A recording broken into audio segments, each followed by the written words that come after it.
কক্সবাজারত বাজারঘাটা এলাকাত mobile court পরিচালনার মাধ্যমে অজ্ঞ দোয়ানরে জরিমানা করাই।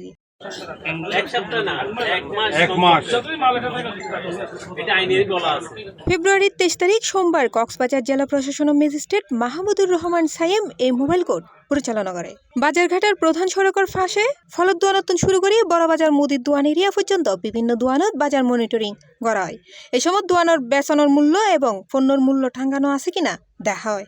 বিভিন্ন দোয়ানরে সতর্ক করা হয় এবং উগ্র দোয়ানরে 5,000 টাকা জরিমানা করা হয়। পণ্যের মধ্যে বিএসটি এর অনুমোদন নতাহনের কারণে এই জরিমানাও করা হয়।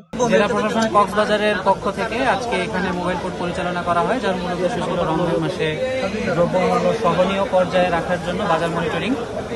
এই বাজার মনিটরিং এর অংশ হিসেবে আমরা বেশ কয়েকটা বলতে প্রায় 5-6টা দোকান আমরা দেখেছি।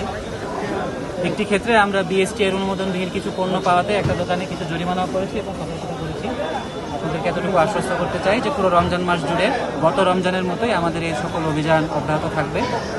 এ সময় আমাদেরকে সহায়তা করেছে র্যাব 15 অফিসাররা, তাদেরকেও ধন্যবাদ। এই সময় র্যাব 15 সদস্য নির্বাহী ম্যাজিস্ট্রেটের সহযোগিতা করছে। জেলা প্রশাসনের এই কর্মকর্তা আরও হয় পুরো রমজান মাস জুড়ে এই অভিযান চলমান তাহিবু বিগত বছরের মতো।